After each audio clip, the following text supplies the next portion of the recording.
como el público es muy variado, quisiera hablarles un poco de la definición de restauración, ¿no? En realidad el término surgió de la restauración de una pintura antigua, no como esta que ven aquí abajo, no sé si ustedes se acuerdan, no como este intento, pero la idea era que restaurar un ecosistema se debería restaurar exactamente como era anteriormente, pero después esa definición se fue cambiando. ¿Por qué? Porque en realidad un restaurador ecológico nunca va a poder regresar a un ecosistema como él era, porque de verdad ni lo sabemos, ¿no? Entonces es una utopía. Aronson y Cleary hablan incluso de una metáfora, pero podemos llegar, digamos, más o menos cerca, como vemos en esta foto que está aquí a derecha, ¿no? Aquí era un área muy abierta y ahí retornó el bosque, ¿no? Entonces, ¿por qué no podemos retornar exactamente? Porque no sabemos cuáles son los verdaderos rumbos de la sucesión, ¿no? Porque es normalmente aleatoria. Además, la pregunta que hago es, ¿restauración para qué y restauración para quién? ¿No? Entonces, es la pregunta que todos los restauradores deberíamos hacer, porque a pesar de que toda la sociedad se ve perjudicada por la degradación de los servicios ecosistémicos, en realidad la gente que realmente sufre con esta pérdida es la gente que vive en estos lugares, ¿no? Entonces, la recuperación de sus servicios debe tener un enfoque multidisciplinario y en estrecha coordinación con la gente que vive en estos lugares, ¿no?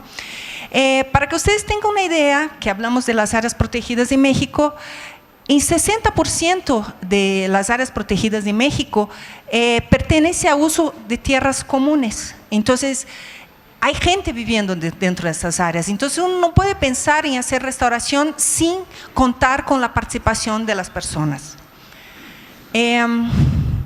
Para que ustedes tengan una idea, las áreas naturales protegidas de México abrigan más de casi 3.500.000 personas que viven ahí dentro de esas áreas protegidas. Y además, socialmente, estas personas viven un índice de marginación de alto a muy alto, y la gran mayoría son indígenas, ¿no? Entonces, estas comunidades, y entonces, ¿cómo vamos a pensar? Que estas comunidades indígenas pobres son los grupos de tomas de decisiones más importantes en las áreas protegidas. Entonces, ¿cómo vamos a olvidarlos, ¿no? Y por otra parte, me gusta mucho la idea de Jordan, que le dice, argumentamos que la mera restauración ecológica es inadecuada para los desafíos que enfrentamos, ¿no? Entonces, la idea de solamente restaurar la naturaleza, si solo pensáramos, nosotros restauradores vamos nada más a restaurar, ¿qué estamos haciendo? ¿Somos curitas de la gente que degrada? No, no puede ser. Lo que tenemos que hacer es cambiar la relación del hombre con la naturaleza. Entonces, ¿a través de qué? A través de la participación. Cuanto más gente participe de los proyectos de restauración, cuanto más gente sepa y tenga conciencia de la necesidad de restaurar, creo que es donde estamos haciendo un cambio. Entonces, bueno, el trabajo que hacemos, que bueno, es la historia de éxito que tenemos, nosotros llamamos más bien de restauración productiva. Y la herramienta que usamos es lo que llamamos de investigación, acción participativa, y las técnicas que usamos es más bien la agroecología y los sistemas agroforestales. ¿Qué son esto? Entonces, la investigación, acción participativa, en lugar de los seres humanos serem el objeto del estudio, ellos son el sujeto protagonista de este estudio. Entonces, ellos hacen parte de todo el proceso de la investigación, ¿no? Entonces, hay una comunicación muy intensa entre el investigador y las personas que viven ahí, ¿no?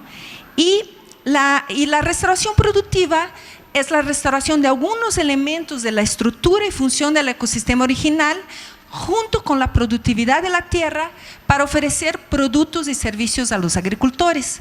Entonces, de esta manera, estamos mejorando el ecosistema, pero también estamos tratando de mejorar la vida de la gente que vive en estos ecosistemas, ¿no? Y bueno, la restauración productiva, que con mi grupo llamamos, ella per se, ella no va a restaurar totalmente un ecosistema, pero ella puede funcionar, como ven ahí, como puntos, lo que llamamos de puntos de conexión en el paisaje. Entonces hoy día ya no pensamos más en la restauración local, pensamos en la restauración del paisaje.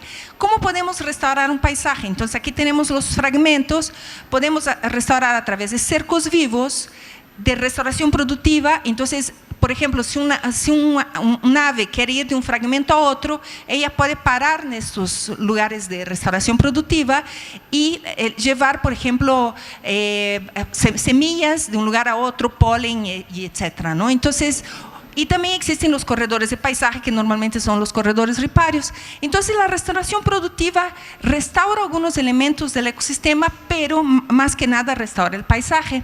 Entonces, bueno, aquí tenemos un ejemplo de corredor de paisaje, aquí un ejemplo de cercos vivos, y esta es la restauración productiva, es un sistema de cultivo en callejones y lo que llamamos aquí México de traspatio.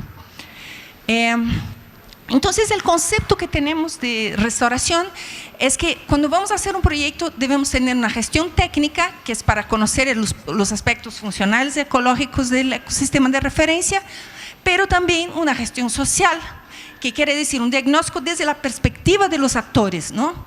Entonces, ahí a través de mucha comunicación, de incentivos, obviamente incentivos económicos, tratamos de hacer un proyecto juntos, ¿no? Entonces, contamos con la participación intensa de toda la comunidad. Y la idea no es solo lograr la restauración, la idea es aumentar la relacionabilidad o capital social en la comunidad, empoderar a la gente sobre sus recursos, después sacar a la gestión y dejar que la gente siga su manejo, que es lo que llamamos de manejo adaptativo, ¿no? Entonces, la idea es que después la gente siga con este proyecto, ¿no? Bueno, y rápidamente el proyecto que hacemos es en la montaña de Guerrero. Pues es un área más o menos de 135 kilómetros cuadrados, tenemos diferencias bastante grandes de altitud, vamos de 520 metros a 2.600, aquí está, trabajamos con tres cuencas, ahí está el estado de Guerrero. Ahí en la montaña, 64% de la población se encuentra en pobreza, 23% en pobreza extrema, esto significa que tenemos casi 90% de pobreza y casi 30% sufre de carencia por acceso a la alimentación. Y Acatepec, que es el municipio que trabajamos, está en el cuarto lugar en pobreza en el estado de Guerrero, 67.8% de pobreza.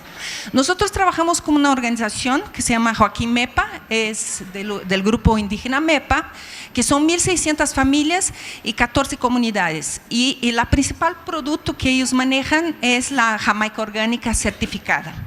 Y bueno, además hacen otras cosas, ¿no? Entonces, cuando llegamos ahí, lo primero que queríamos hacer es un análisis pues, del paisaje, ¿no? Ver cómo estaba la cuestión de la fragmentación. Sacamos un mapa, estos fragmentos en rojo son los fragmentos más fáciles de comunicarse.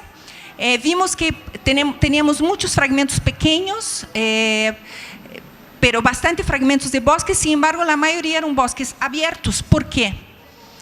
Porque 100% de la gente ahí utiliza leña para cocinar. Entonces, en las tres alturas, la gente usa leña y aún la mayoría de la gente utiliza este tipo de estufa, ¿no? Que es la conocida de estufa de tres piedras. Y lo más increíble es que 47% de ellos cortan el árbol entero para cocinar, ¿no? Entonces, hicimos un proyecto. Íbamos a la casa de las personas para ver cuánto ellos estaban gastando de leña, los entrevistamos, vimos qué especies que más ellos les gustaban, queríamos saber, digamos, la cuestión sociocultural y vimos también los valores de las especies que la gente preferiría, los valores ecológicos, vimos también la calidad de la leña de estas especies y construimos tres modelos, un modelo cultural, un modelo ecológico y un modelo técnico de restauración, ¿no? Entonces, pudimos ofrecer a la comunidad, y ellos también nos dijeron cuál era su percepción de degradación de la zona. Entonces, si la zona estaba muy degradada, proponíamos el modelo ecológico, ¿no? Con especies de mayor valor ecológico. Si era medianamente degradado, cultural, donde eran las especies que ellos preferían. Y tecnológico es cuando no estaba degradada, pero podríamos mejorar, digamos, la calidad de la leña que ellos estaban produciendo. Después, como ellos producen jamaica, nuestra idea es, hicimos un análisis de la sustentabilidad de la jamaica orgánica. Entonces queríamos ver si su producción era sustentable o no. Y bueno, en el análisis de sustentabilidad lo que te da esta araña, entonces se ve varios aspectos y se compara con una plantación convencional de jamaica, ¿no? Entonces el amarillito es el convencional y el rosa es la orgánica. La orgánica alcanzó puntos casi máximos en varios de los quesitos. Uno muy interesante que tenemos ahí fue el capital social. Esta comunidad tiene un capital social altísimo, entonces tiene capacitación, tiene altos niveles de confianza, tiene niveles de organización, entonces altos niveles de participación, entonces es muy bueno trabajar con ellos. Sin embargo, su rendimiento, el rendimiento de la jamaica es bastante bajo, ¿no? Entonces pensamos, bueno, tenemos que trabajar con este problema. Entonces empezamos a establecer experimentalmente sistemas agroforestales, ese sistema que se llama ley cropping, a cual plantamos árboles que fijan nitrógeno, se planta el cultivo agrícola en el medio, se cortan las hojas, se ponen aquí en el medio, el agricultor usa lo que sobra para leña y estas hojas fertilizan el cultivo, ¿no? Vean a dónde plantan, ¿no? Lo que ven aquí es maíz. Ellos plantan maíz a inclinaciones increíbles. Entonces, es un sistema que serviría muy bien. Entonces, estamos trabajando en esto. Y bueno, estamos usando el abono verde que ellos utilizan, estamos buscando árboles, estamos usando la jamaica mismo, que es la especie también que ellos usan, mezclando y estamos viendo sus tasas de descomposición, su capacidad para incrementar la productividad de jamaica. Ojo, vieron que es una comunidad muy pobre, entonces aquí no se usa nada de fuera, es su mano de obra y lo que tienen ahí, ¿no? Entonces es muy acorde a la realidad local. Y ahí entonces la cooperativa es como que